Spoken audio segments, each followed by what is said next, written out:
We the ones they talking about.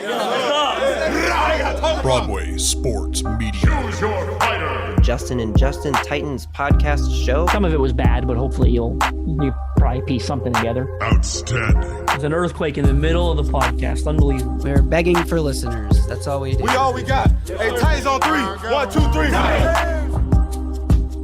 Welcome, everyone, to another episode of the Music City Audible podcast presented by Broadway Sports Media and 440 Sports. I'm Justin Graver. Joining me back from vacation, Justin Melo. How was it, my friend? How you doing? I'm back. It was amazing, man. 2 weeks in Portugal. I had an amazing time. 10 of us went, so it was a big family vacation. It was incredible. To our listeners, if you were hoping to tune in and see Mike Herndon filling in for me again, I'm sorry. You're probably disappointed. But I'm back. Mike is back. I don't want to say he's on the bench because, first of all, he's 6'8", so he's always in the game at all times. We need a rebound. We need a block. Mike's in the game, but I'm back. 5'8". All 5'8" of me is back, replacing Mike in the Music City Audible starting lineup. It's a terrible decision, but here I am.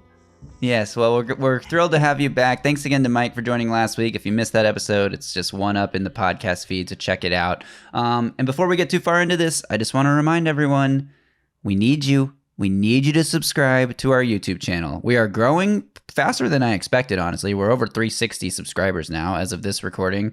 We got some good content up there. I had to hold it down while you were out, Justin, so we got a Ryan Tannehill, the most underrated quarterback in the league, video up. Treylon Burks set to break out in year 2, video up. So if you are just an audio listener, head over to our YouTube page, youtube.com/@MusicCityAudiblePodcast. Check out those videos and check out what we got going on over there because we're excited to keep growing the YouTube channel. But let's get into today's show. We got a lot to cover because, again, we haven't taped a pod since last Monday. We haven't taped a pod together in over 2 weeks. And training camp started while you were gone. Since our last pod, training camp has started. We're a bunch of practices in now. We're into week 2. They're already in pads. So we're going to split this into 2 parts. We're going to do a part 1 episode looking at the news. Lots of signings, lots of contract details that have come up. Punt returner, kick returner competition. We're going to get into all that. Then tomorrow, we're going to have a part 2 episode coming out where we're looking at stock up, stock down so far in training camp. Who is making a name for themselves? Who is looking like they may not make the roster? Who are guys that we didn't expect to be making the roster that have a lot better chance now? We're going to do that conversation tomorrow. Let's start, though, with the news now. The Titans have signed an offensive tackle. We were harping on it for months. They finally did it. It wasn't the guy that we expected. So George Fant came in for a visit, left without a contract. He actually went and signed with the Texans. We'll get to that in a second. The other guy that was there during the George Fant visit was Chris Hubbard. Chris Hubbard has signed with the Titans. It's a 1-year contract with Nicholas Petit-Frere suspended for the first 6 games. The Titans need an answer at right tackle, but Chris Hubbard's definitely a guy that's going to come in and compete for that starting right tackle job. If he doesn't win it, he's going to serve as a lot better depth at either tackle position than the Titans have had on the roster up to this point. It's a 1-year deal, but we don't have the contract number. We don't know the salary yet, so we're still waiting for that to be released. I imagine it's less than what George Fant got, which again we'll get to in a second, or else the Titans would have just signed George Fant, but I think that his asking price was out of the Titans' range, so they go to the fallback plan, which was Chris Hubbard. He's been in camp already, working with the guys at the first team, first and second team, I guess, mixing in and out. What do you make of this signing for the Titans? Well, he's a veteran journeyman, right? He's played some tackle. He's played some guard. He's got a fair amount of experience under his belt. Most of that experience, not a lot of it's come recently, is what I'm trying to say. He's been essentially a reserve guy, hasn't played a lot of football lately, but he has played, a lot of football throughout his career. I think all Titans fans were probably a little disappointed, right? In all honesty, they were all hoping for George Fant. They were pushing a pretty hard bargain there. I think you have to get the impression that the Titans weren't that impressed with Fant's workout. I would assume, and I am kind of, I'm grasping. I don't want to say I'm grasping at straws, but I'm not reporting that either, is what I want to make clear. But it just feels like, you said we'd get to it, but I'm just going to get into it right now. The Fant deal in Houston, 1-year deal worth up to $4 million. So obviously the full $4 million can only be earned through incentives, right? That's what that language tells you. That doesn't sound that expensive to me, in all honesty, right? What's the base? Is it $2.5 million? Is it $3 million base? $2.75 million cap hit for the season. I think the Titans could have afforded that if they wanted to. That's exactly my point, right? Like, it's not like the Titans almost made it sound like Fant's asking price was, they balked at it. It's not that much, right? So that tells me if you're not willing to pay that, you probably weren't that impressed with his workout, right? The 1 + 1 = 2. Again, I'm not reporting that. I don't know that for a fact, but it just, when I saw the terms in Houston, I think everyone sort of had this collective, that's what they didn't want to pay. Like, doesn't seem totally unreasonable. And you said they would have just signed George Fant. And although I tend to agree with you, I wouldn't rule out the possibility. Maybe they were more impressed by Chris Hubbard's workout, right? Than George Fant's workout. We don't know, right? So, but it'll be interesting once we get the Hubbard numbers. I imagine they will be significantly lower than the Fant numbers, but I am curious to see what the difference is there. And I am curious to see how Hubbard fits into this rotation and onto this roster, because I, for one, and I don't think this is a hot take, but I'm not convinced right now that he makes the 53-man roster. Oh, wow. I would say I would put a fair amount of money on the fact that he will make the roster. I thought you were going to say you wouldn't bet on him winning the starting right tackle job, which I wouldn't either, for the first 6 games at least. I think that he's going to be a guy that you can count on for experience. And that's the one thing that the Titans tackle depth is lacking more than anything. Like, all these UDFA type guys, 6th round draft pick rookies, like, no one has really any NFL experience. Like, they're all really young, unproven guys, which, maybe you find a diamond in the rough in a scenario like that. But having someone that has at least played a lot of football, been in the league. Hubbard is a 9-year veteran. He's 32 years old. Like, this is a guy that has seen a lot of football, and at least having that, voice in the tackle room. Because even Andre Dillard's a young guy. You don't have a Taylor Lewan around anymore.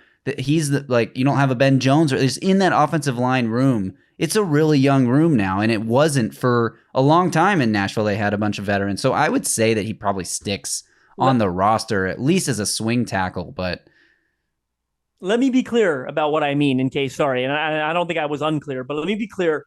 If you were to tell me what are the chances you think he makes the roster, my personal opinion right now, I put it at 55-60%. So I push come to shove, I do think he'll probably make it, but it's not a very convincing number, right? That's how I feel. Because my question is, can you keep him, Jalen Duncan, and the rookie UDFA kid from Boise State? Can you keep all 3 of them on the 53-man roster? And maybe you can, but if you can't, I don't know for sure which one of them goes, in all honesty, right? Because I get what you're saying, like the experience, the depth. I also think he's played a little guard, and maybe you'll have time to correct me if I'm wrong. And if he has, that'll help. That'll help his chances, because that versatility helps a lot, especially when it comes to reserve linemen. But can you keep those 3 guys? That's my question. Because don't forget, a lot of, as much as NFL teams value experience and depth, and they also value upside, right? So do they cut Jalen Duncan over him when, Chris Hubbard is already, he is what he is, right? Whereas Jalen Duncan, if you cut him, there's a chance, he goes elsewhere and develops, right?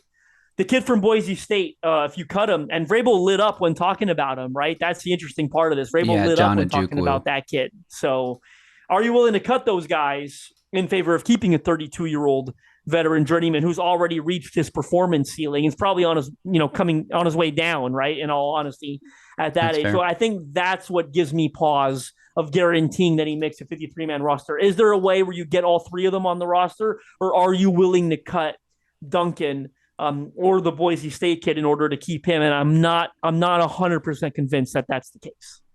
Yeah, Hubbard's played mostly right tackle throughout his career. In the 2020 season, he started the year as a reserve, and he got in for 224 snaps at right guard. There you go. He only played 62 snaps at right tackle and 4 snaps at left tackle. So almost the entire season that he actually was on the field that year, he was a guard. So he does have that experience.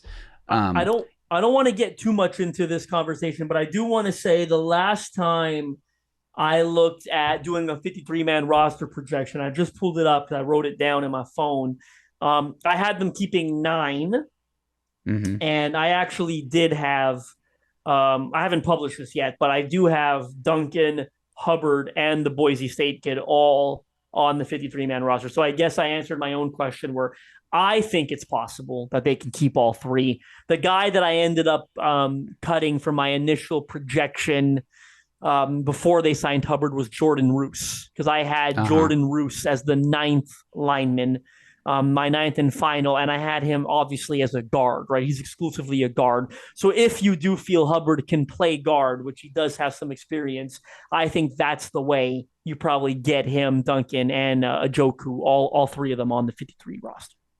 Yeah, I think that's probably the case there. So anyway, that's the Chris Hubbard update, and we wrapped George Fant into that nicely. While we're on the subject of contracts, we finally got the DeAndre Hopkins contract breakdown, and I've been trying to talk about this on this podcast for like 2 weeks, 3 weeks now, and they just took forever to get the numbers out. So it was a 2-year, $26 million deal, right, with incentives that could push it up to $32 million. But what's interesting about this deal, 2023 base salary, $1.16 million. Cap hit. Crazy. 2023. $3.68 million. And he didn't even get that big of a signing bonus, $1.9 million signing bonus. He does get $12 million in cash this year. Well, how is that possible, you ask? Because the Titans added 3 void years to this deal. So in 2024, the cap hit jumps up to $15.9 million. The base salary jumps up to $8.2 million. And then there are 3 void years, 2025, 2026, 2027, where the cap hits, which will be, essentially dead cap hits in each of those years, are $5.8 million, $1.9 million, and $1.9 million again in 2027. So the contract is only a 2-year deal, but it runs through 2027 in terms of how it affects the salary. But really, next year is the only year that he has a big cap hit. And if he, shows that doesn't have it anymore, that he's aging out, that he's washed, as the kids would say, you could cut him next year and save $8 million. So you would have a dead cap of 7.8 next year if he's not on the roster. I think he has a roster bonus that guarantees on the second day of the league year 2024. So if he's not on the team, or if he's not going to be on the team next year, we will know it in March of next season. And if he makes it past that second day of the league year, then that roster bonus kicks in, the dead cap would jump. So we'll know basically if DeAndre Hopkins is going to be a Titan in 2024 in March, and sort of the way the Julio Jones situation worked out with the Titans. But I don't know. From what I've seen at training camp and everything so far, and I don't have Hopkins in our stock up, stock down section of this podcast, so we can just kind of talk about him here a little bit. Stock would be up if he's in, because he looks healthy. He's out there practicing. He's been making plays. He's connecting with Tannehill in red zone drills, in team periods. His name's constantly being reported. Apparently, Mike Herndon said on Twitter the other day that him and Treylon Burks have been inseparable on the practice field, constantly talking, and like Burks just trying to soak up everything he can from Hopkins. The two of them together with Tannehill have been like throwing on a side field during special teams periods. Like, he has been everything that you could want as a 3-time All-Pro receiver and more so far for the Titans. Now, obviously, it's a long season. You got to stay healthy, yada, yada, yada. But from what we've seen so far, Hopkins is proving to be, everything that you could have hoped for, I think. And I want to add, you said we'll know, and I get what you meant, obviously, but you said we'll know the second day of the league year in March if Hopkins will be on the team or not. We'll know way before then, right? Because I think you'll be able to form a very accurate, educated guess based on his performances in 2023. We covered some of this contract details, I believe, on the last pod we did together, but some of those are new details. Yeah. The only thing I want to add to that conversation is that this was a masterful job by Rand Carthon, in my opinion. That contract sets up so beautifully, in my opinion. It looks great. All the void years, keeping the cap hit low this year. And yes, it raises, next year. But again, you might not be paying Ryan Tannehill next year. You might not be paying Derrick Henry next year. You might not be paying, Dina Kawatri, I believe, who's also entering a contract year this year. So right now, the Titans are projected to have a ton of cap space next offseason. And if they don't bring those veterans back into the fold, that means they're going to have, a young quarterback who's still on a rookie contract making next to nothing, to the point where you won't give a damn that you're paying DeAndre Hopkins that money. Because in all honesty, you're not really paying anyone else. Yes, you still have got, Harold Landry's on an expensive deal, and you Simmons can, handpick a few others, but you're not paying an expensive left tackle. You're not paying an expensive right tackle. You won't be paying an expensive quarterback or a running back, right? And again, that's all, some of this is projection, right? It depends what they do with Tannehill and Henry, but I think all of us have sort of operated under the sense where this might be their final year, right, in Tennessee. Yep. So the Hopkins, it's not a big deal at all right? If he has a great year and you're paying him next year. So we'll see how it plays out. But I do think this was a terrific job by Rand. Even as you were going through some of the new details, like, oh, you can cut him. And, I'm not a contract expert guy because, you're talking about all these void years. I do understand it, but you're talking about all these void years. It makes it sound like it would be way worse than it is, in all honesty, right? Because then you're like, oh, this is the cap hit. But if you cut him, you're still saving $8 million against the cap with a $7 million dead cap hit. Like, that's reasonable, right? That's something you can do. This is not a contract they can't get out of. And on the surface, the point I'm trying to make is when you look at what the 2023 salary is for this year, right, the cap hit and everything, and you look at what the 2024 is, you may get the impression that this is a contract they can't get out of, right? But as you continue getting into the weeds and you realize the way that it was, curated, so to speak, it really was a job well done by Rand Carthon and, I assume, Assistant General Manager Chad Brinker. Right. And if you want to compare it to some wide receiver contracts around the league, I just pulled up A.J. Brown's contract. A.J. Brown, $12 million cap hit in 2024. DeAndre Hopkins, again, $15.9 million next year. A.J. Brown's cap hit in 2025 jumps up to $26.5 million. And wait for it. 2026, A.J. Brown has a $41 million cap hit. And if they cut him, $20 million in dead cap. A.J. Brown would have a higher dead cap hit in the final year of his contract than the DeAndre Hopkins will have as just a regular cap hit in the final year of his contract here. So, I mean, obviously, like, A.J. Brown is a young ascending receiver and DeAndre Hopkins is in the back nine of his career. But and you still wish you had A.J. Brown, right? Like, be clear, But yeah, the comparison here, I mean, like even if you think $15.9 million is a lot to pay, it's not that much to pay for a top level receiver in today's NFL. So anyway, glad we got those numbers. Like you said, masterful job by Rand Carthon and the rest of the Titans executives on that one. Let's hit a few other news items. I think last week, while you were gone, Titans signed safety AJ Moore, and you and I had been talking a lot about how they needed to add a safety. We thought Josh Kalu made sense as a potential reunion. Well, they reunion with a different safety, AJ Moore, who was with them last year, got hurt, missed most of the season with that injury. And to sign AJ Moore, they waived James Empey, who was a UDFA center. And then just this week, I think this was on Wednesday, the Titans signed another center, Jimmy Murray, and waived UDFA wide receiver Jacob Copeland. This coming after Corey Levin missed practice on Tuesday. So Corey Levin misses practice on Tuesday. The next day they sign a center, and they signed AJ Moore. Your thoughts on all these moves wrapped up into one thought? Go. Yeah, you're probably going to be longer than you want it to be because I've got thoughts on all of it, essentially. The safety thing surprised me with AJ Moore, right? Because he went on season-ending IR really early. Like, I don't know. Like, it might have even been during the preseason, in all honesty. I don't know if he actually played for them last year during the regular season, and you're looking it up as I know. And if he did, it would have been like week 1 or week 2. Like, he did not factor in at all. September 13th lands on IR with ankle injury. When was it? Moore left the Titans season opener versus the Giants on Sunday with an ankle injury and was consequently ruled out for the remainder of the 2022 season. There you go. So it happened in week 1. He essentially didn't play for them last year. I'm surprised, right? I think we all were surprised when that was the move they decided to make, as opposed to go reuniting with Josh Kalu, as you said, who, by the way, is working out for the Pittsburgh Steelers later this week. Oh. Josh Kalu is. So it's not like he's not healthy and is not getting any interest from anyone. So the timing of all that is interesting. I don't really have any thoughts on them waiving James Empey. I do have thoughts on adding, Jimmy Murray, the center. One interesting, you mentioned the Levin thing. I have the exact same thoughts. Look, a lot of times people don't realize, general fans don't realize, sometimes this is just about getting through a practice, in all honesty. Like, Corey Levin is running second-team center. They waived James Empey. I don't even know who else would be running it right now, in all honesty, like, if it wasn't for adding this Jimmy Murray cat, because I don't think Jordan Roos plays center. I don't recall him ever playing center for them. So this is probably a matter of we need to get through practice, right? And Jimmy Murray, you won't remember this probably, was on the Titans practice squad in 2021. So it's a semi-familiar face. It's obviously Rand Carthon was not the general manager then, but it is interesting that they're reuniting with someone that they already know and they've already spent time with. Mike Vrabel obviously was the head coach when Jimmy Murray was last here, and Jason, Coach Haas, the offensive line coach. was the assistant offensive line coach in 2021. So everyone on staff knows Jimmy Murray. They're bringing him back.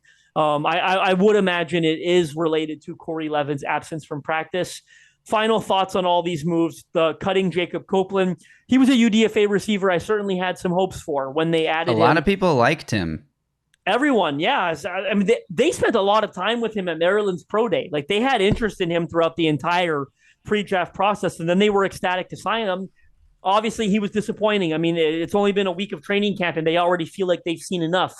That speaks volumes of what it's been like. And I will say, you felt like if you've been following all the training camp reports, the practice reports daily, you've heard about almost every UDFA receiver except him, right? Like, I think Trayshawn Harrison out of Oregon State's probably gotten the most love for what he's done at practice. I've heard a little about Gavin Holmes, I think is the UDFA receiver out of Baylor. And you've also heard a little about Kieris Jackson, the UDFA receiver out of Georgia.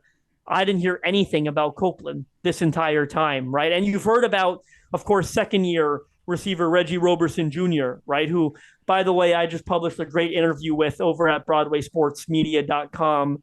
And he had a bunch of touchdown catches the other day in practice. So I was really happy for him. That's great to see. So you've heard about all these, UDFA receivers or second-year UDFAs. You didn't hear anything about Jacob Copeland. Writing was on the wall. They've already cut him. Yeah, exactly. So, we talked about this a lot already. It's a crowded back end of that wide receiver room, really for these guys fighting for not that many spots, a lot of guys in the mix. So I guess they felt like he wasn't adding enough. You got like 8 guys, in all honesty, fighting for one spot, in my opinion. Depending on it, yeah, I guess that's probably accurate, unless one or two of these guys like really shows out and they decide to proves keep that they're 7 instead of 6. Yeah, is what you're saying. Because if they keep 6, it's that 6th spot, which, I mean, is Colin Dowell the in-house favorite just because he got drafted? But it was like a 7th-round pick. It's essentially a UDFA. Haven't heard a lot of great things so far, right? Coming out of practice on him. You've got Colin Dowell. You've got Racy McMath. You've got Mason Kinsey. And you've got the other 5 guys I just mentioned. So it's literally like 7 or 8 guys competing for what I assume is going to be one spot. Tim Kelly did say on Tuesday that they were not going to have a predetermined number of receivers that they were looking to keep. Of course not. Keep, as many as they wanted based on how they performed. So that's what you'd expect. They might keep 7. They might keep 5. They might keep 6. It'll be between 5 and 7. I feel good guaranteeing that. Yeah. All right, let's get to the last bit of news here, which is sort of news, sort of training camp updates. The kick and punt returner competition. We have some names to talk about. New kickoff rules are going to like favor touchbacks and stuff. So who knows how important this will end up being. But Craig Ackerman said on Tuesday that Tajay Spears, Hassan Haskins, Julius Chestnut, and others have been doing kick returns, while Kyle Phillips, Mason Kinsey, and others have been doing punt returns. So right off the bat, Hassan Haskins being mentioned here, I just get uncomfortable now every time we have to talk about Hassan Haskins, because I feel like, Vrabel and Haskins were both asked about this situation last week, and Vrabel said, we're not going to comment on that. We're going to let the legal process play out and let all the facts come out before anything happens there. And I think even Rand Carthon was asked about that too during his press conference last week, which naturally, good job by the Nashville media asking those questions, because they're tough questions to answer. And it's a sensitive topic here with his domestic violence charge that's been brought against him. Anyway, all that to say, Tajay Spears, Julius Chestnut look like the favorites to be the kick returner, although apparently Kyle Phillips has been in the mix on both units as a returner. How important is this position even to the team's success anyway? But that's what we're learning. It's obviously a lot less important since the new rule, as you said, touchback is the way to go, right? It's unfortunate, but that's what the league has made it. You take the touchback every time you can, and you take the ball at the 25-yard line. That's essentially what you should be doing, unless you feel like you have a true difference maker back there. And I'm not sure the Titans have a difference maker back there. I don't think they do. In all honesty, Hassan Haskins did it a lot last year, if I recall correctly, and he was okay, average at best. Julius Chestnut, this is probably his best chance to make the team, in all honesty, right? Is if he wins that job and they think it's a valuable enough job to keep him around as a 4th running back, then that's going to be his chance. Kyle Phillips, we've never seen him do it, right? I don't know. Tajay Spears sounds like he would be the best one because profile-wise, because he's the most elusive, the most electric. But in all honesty, I think I've seen in the past, that doesn't always translate to kickoff returns, right? Like I can't remember who now is bothering me, but I think there's been a couple of guys that I expected to be way better at it, right? Based on how electric and elusive they are with the ball in their hands in in-game situations. So it's hard to project. I've got to see him do it, but naturally the athletic profile would insinuate he is the best bet to do it. I don't get excited about the thought of Hassan Haskins returning kicks or Julius Chestnut returning kicks. On the topic of Haskins, I don't want to comment on it much either, but I will say I'm operating under the thought process right now that they're obviously not going to cut him quickly, in all honesty, right? Like if they were going to, they would have done it already. So I think right now we've just got to operate under the assumption that he does have a chance to make the team, in all honesty. And you and I don't agree with that, but I've got to cover the team, right? Essentially, we've got to cover the team. So it does sound like it's not a foregone conclusion that they're going to cut him. At least it's not the foregone conclusion that you and I maybe thought it was, right, when the news first came out. So we'll continue analyzing his, chances based on how he performs in the preseason, returns kicks, as obviously we continue following the ongoing legal situation. One guy you didn't mention at punt returner, I thought Reggie Roberson was mentioned in one of the comments, and I think it was at punt returner.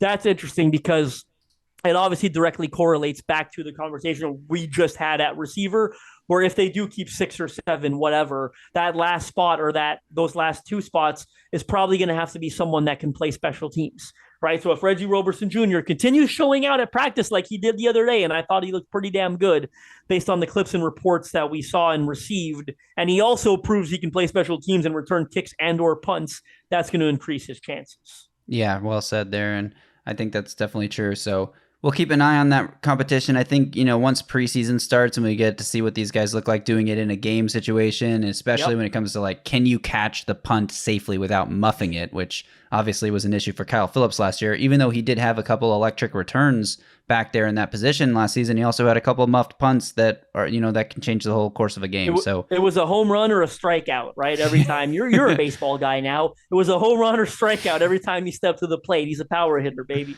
Yeah, right. Which I think I'd take the safe single. Give me the Luis Arias in this situation versus the power strikeout combo. All right, that's gonna do it for part 1 of this training camp update podcast covering the news portion. Again, we are gonna do a part 2 looking at stock up and stock down in training camp so far, names that have risen and fallen. That'll be coming out tomorrow. But that's it for this episode. Make sure you're following Justin on Twitter at JustinM_NFL. Make sure you're following me at Titans Film Room. I called it Twitter again. I talked about this last week with Mike. Is it Twitter? Is it X? I don't care. I'm calling it Twitter. It'll always be Twitter. We're calling it Twitter. It's not a retweet anymore. It's a repost. I just saw that like half an hour ago. Get out of here. That's still a retweet in my brain. It's still Twitter in my brain. That's what it's going to be. And again, as I said off the top, please, we are literally begging you to go to our YouTube page and subscribe and leave a comment. Leave like 20 comments. And while you're watching the video, open up the playlist on the right panel and click on our top episode and just let the playlist play all the way through. You don't even need to watch. Just let it play, leave the room. It's fine. We're just gonna rack up the views. That's all we care about right now. No, just kidding. But seriously, thanks to everyone who has subscribed to the YouTube channel because we have grown so much in just a few short weeks. But hey, I know there's a ton of you that haven't because I see the numbers. I see how many podcast downloads we're doing and I see how many YouTube subscribers we have. So I know that there are hundreds of you that have not subscribed to the YouTube channel yet. So if you could, we'd really appreciate it. All right, again, that is it. We'll be back very, very, very soon for a part 2 episode looking at stock up, stock down. So until then, y'all stay safe out there and tighten up.